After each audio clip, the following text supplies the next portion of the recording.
West Virginia and Putnam County are part of rural America that sometimes gets overlooked.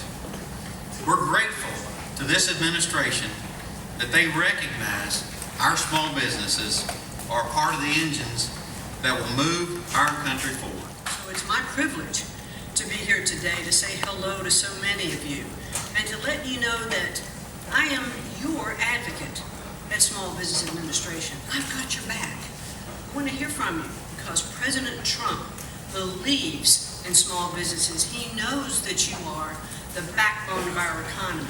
He knows how you contribute to your community, and he is so committed to making small businesses a central focus of his term in office, or terms. And so it's my pleasure today to introduce to you Vice President Michael Pence, who himself, hold your applause 1 second, who himself comes from a small business environment. His parents started with a convenience store with gas stations. And on the ride over here today, I was telling him, I said, you know, I heard you say one time, are there any people who still understand what a gas station is? I said, look, I'm from North Carolina. We used to call them filling stations. And he said, yeah, filling stations. So Vice President Pence is as committed as the President is to make sure that we are giving you the support that you need. So I want him to be able to tell you all about that. So now applaud loud and strong for our Vice President, Michael Pence.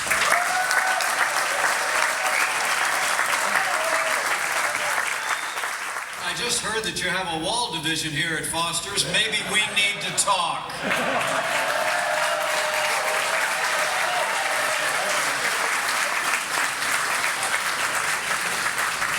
What you do and what you've done here since 1981 is what makes this country great. The President and I are truly grateful for you and for all the good people, part of the Foster Supply team and all the neighbors and friends who gather here today to stand with us. Give yourselves a round of applause for coming out on a Saturday afternoon. We couldn't be more grateful. And Congressman Evan Jenkins, thank you for being with us. We're so grateful for your support. And to Congressman Alex Mooney, thank you for your service to this country. It is great to be in your district.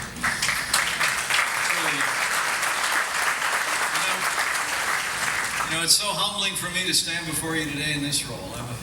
I'm just a small town guy from southern Indiana. My grandfather immigrated to this country, and to think that I had the privilege to raise my right hand on January 20th and accept the oath of office to serve as the 48th Vice President of the United States is the greatest privilege of my life. And let me just say, on behalf of my whole family, thank you, West Virginia, for giving us the opportunity.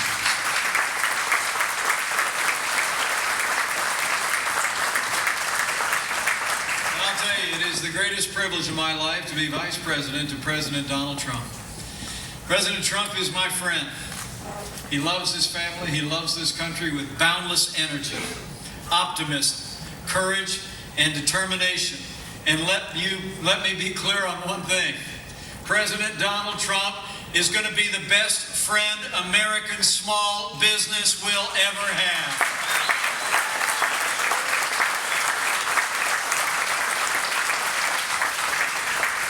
That's why he picked Linda McMahon to lead the Small Business Administration. Isn't she amazing? Linda McMahon knows an awful lot about small business. Linda and her husband started their company as a small business back in the 1970s as Titan Sports. Then they built it into an international entertainment enterprise, the WWE. Any fans in the house?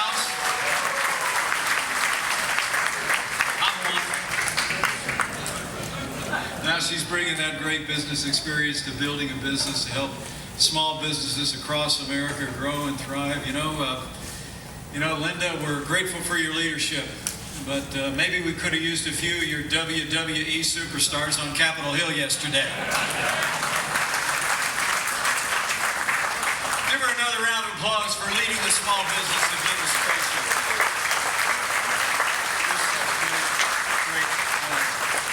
With Linda McMahon at the SBA, we're listening to small business owners.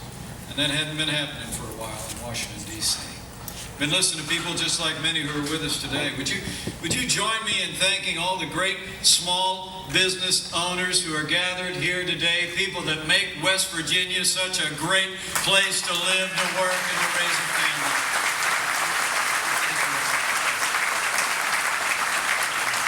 We just had a great conversation. We talked with these job creators here in West Virginia about the president's pro-business agenda of less regulations, lower taxes, fair trade, better infrastructure, and a renewed focus on American energy. And I heard again from these West Virginia small business owners about the need to repeal and replace Obamacare.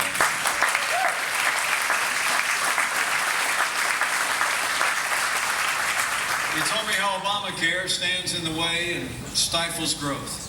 It's a burden not just to job creators, it's also a burden to the American people. And folks, I frankly wasn't surprised to hear it, because every promise of Obamacare has been broken. You all remember what they were. 7 years ago, after Obamacare was signed into law, they told us if you like your doctor, you can keep it. Not true. They said if you like your health plan, you can keep it. Not true. We were all told that the cost of health insurance would go down. Well, that one wasn't true either. And West Virginia knows this better than most. It's heartbreaking to say it. Last year alone, Obamacare premiums here in West Virginia spiked by a stunning 32%. Over 40% of the state doesn't have any choice of an insurance provider on the Obamacare exchange. West Virginians and President Trump, we all know the truth about this failed law, that every day Obamacare survives is another day that America suffers. That's why the president worked tirelessly over the last several weeks to get Congress to repeal and replace Obamacare. You saw his resolve to work with whoever he needed to work with, to call whoever he needed to call to get our plan across the finish line this week on Capitol Hill. I got to tell you, I was inspired by President Trump's determination and commitment to keep his promise to the American people.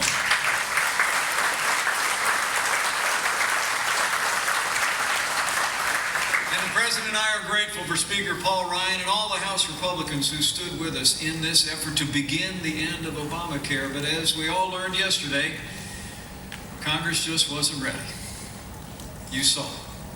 With 100% of House Democrats, every single one, and a handful of Republicans actually standing in the way of President Trump's plan to repeal and replace Obamacare. We're back to the drawing board. You know, Nancy Pelosi, the leader of the Democrats in Congress, actually said yesterday was a victory for the American people. But West Virginia knows better. Yesterday wasn't a victory for the American people. It was a victory for the status quo in Washington, D.C. And it was a victory for the disaster of Obamacare. But I promise you, that victory won't last very long.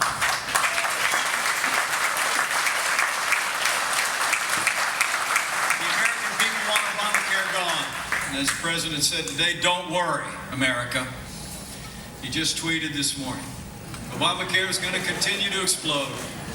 And when Republicans and Democrats finally decide to come together and repeal and replace Obamacare, we'll be ready to get the job done.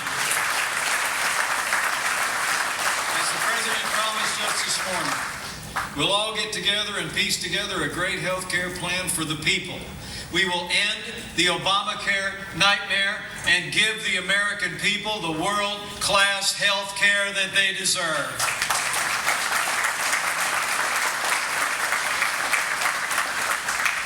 Until then, I can promise you, President Trump is never going to stop fighting to keep his promises to the American people, and we will make America great again.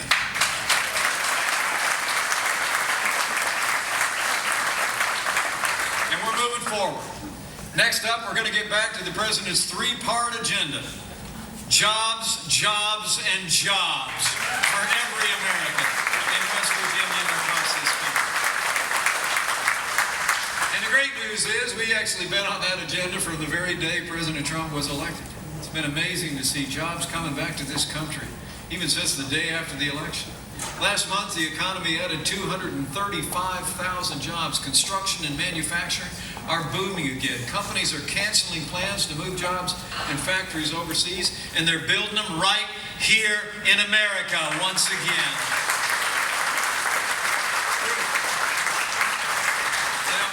Businesses and consumers haven't been this confident in years, and by some measures for more than a decade. Folks, the era of slow growth is over, and a new era of American growth and jobs has already begun. It's all because the American people know President Donald Trump is a man of his word, and he's a man of action.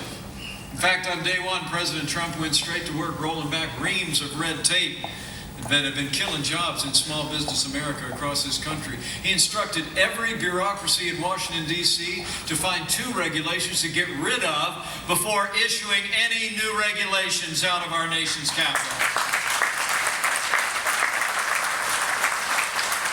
He's already taken decisive action to protect American jobs and American workers, and we will not stop until we end illegal immigration once and for all.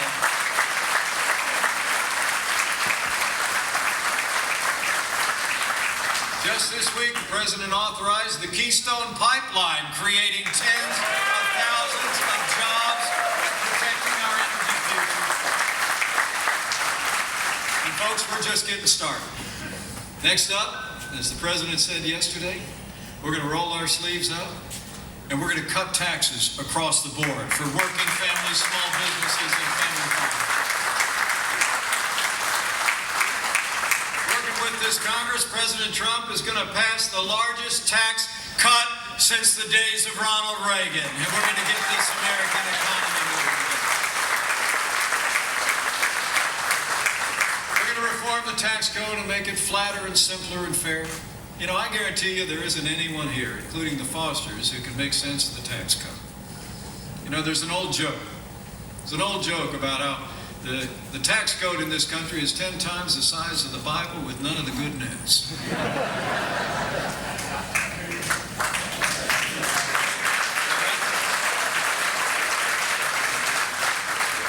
The truth is, our taxes make it far too difficult for job creators and hardworking people all across this country to get ahead and achieve the American dream.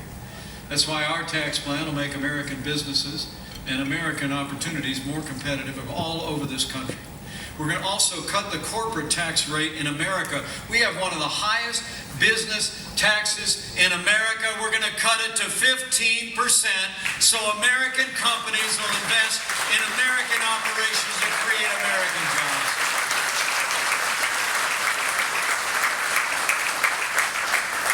We're going to cut taxes for every American, and we're going to cut taxes for free enterprise.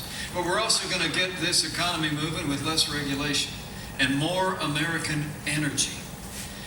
Let me make you a promise. Right after we dropped our right hands on January 20th, it was official. The war on coal is over.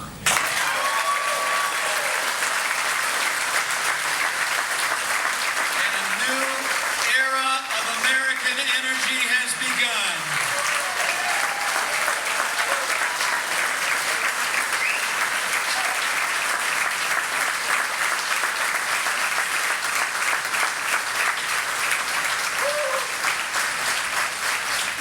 For far too long, politicians and bureaucrats in Washington, D.C. have crippled our nation's economy and crippled West Virginia's economy without regard to the impact that it has on people's utility bills, the impact that it has on jobs of hardworking Americans. Right here in West Virginia, they pushed mining companies to the breaking point. They jeopardized thousands of good-paying jobs and cut off a brighter future for countless West Virginia families. It's heartbreaking to think that West Virginia's lost more than a third of its mining jobs over the last few years alone, that over 130 mines have been shut down since 2009. Folks, that's not right.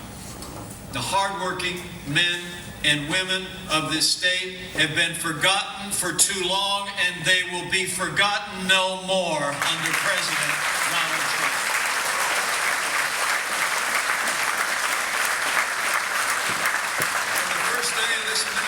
President Donald Trump has been fighting for West Virginia and fighting for American energy. We're working with leaders in Congress, and we're working with the new director over at the EPA, Scott Pruitt, to slash through red tape to make sure that unelected bureaucrats can't kill your jobs and cripple your economy from the comfort of their taxpayer-funded metal desks in Washington, D.C.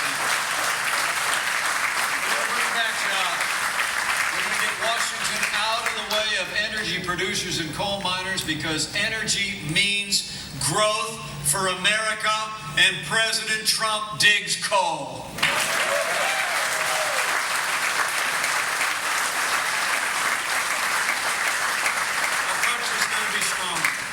And West Virginia will be stronger and more prosperous because of the president's leadership. You know, when you get right down to it, President Trump is going to create jobs and opportunity and prosperity in this country like never before. But making America great again isn't just about our economy. It also means protecting our nation and defending our way of life. And let me tell you, I'm with him every day. President Trump has no higher priority than the safety and security of the American people, and that will always be true.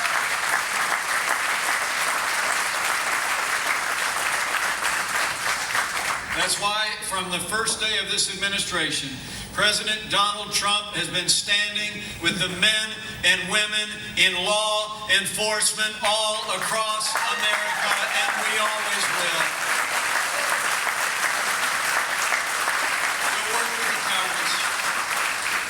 Make sure those who protect our families and our communities have the resources and training they need to do their jobs and to come home safe to their families.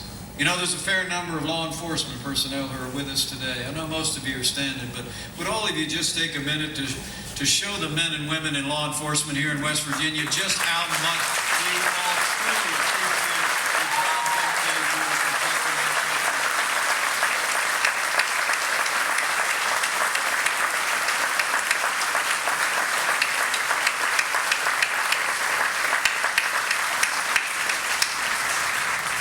President Trump is putting our security first and our safety first. That's why he's strengthening our borders. This president is going to build a wall, enforce our laws, and as he told the Congress, we're acting right now to take gang members, drug dealers, and criminals that threaten our communities and prey on our citizens off the streets of West Virginia and off the streets of America.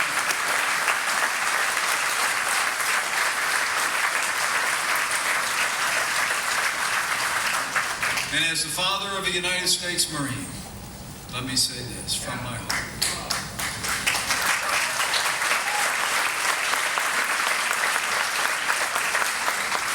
I couldn't be more proud and grateful to say that we have a president who will rebuild our military, restore the arsenal of democracy, give our soldiers, sailors, airmen, Marines, and Coast Guard the resources and training they need to accomplish their mission and come home safe at last.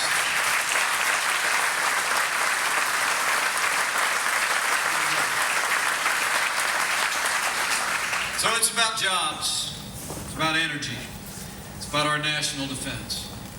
President Trump is also keeping one more promise I wanted to mention. And that's the promise that he made to nominate to the Supreme Court someone who will be faithful to our Constitution. By nominating Judge Neil Gorsuch, President Trump has kept his word to appoint a justice to the Supreme Court who will keep faith with the Constitution and who will uphold the God-given liberties that are enshrined there.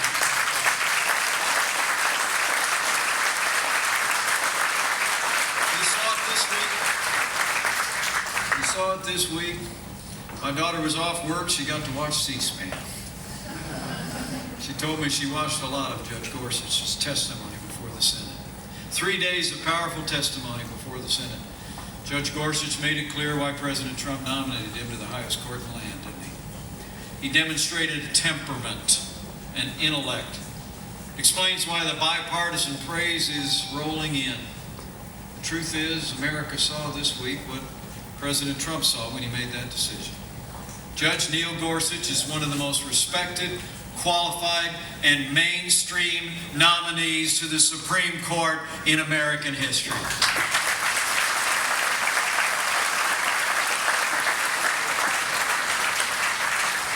But remarkably, this week, Senator Chuck Schumer and the obstructionists in his party in the Senate actually announced that the Democrats plan to filibuster Judge Gorsuch's nomination to be an associate justice.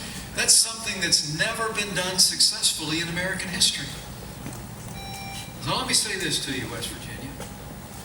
If we can get the help of Senator Joe Manchin, and with the help of Senator Shelley Moore Capito, Judge Neil Gorsuch will soon become Justice Neil Gorsuch, and America and the rule of law will be better for it.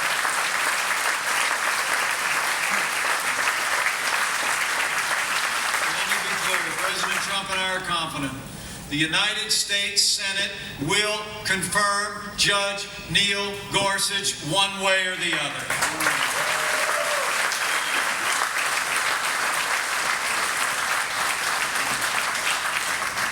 It is great to be in West Virginia.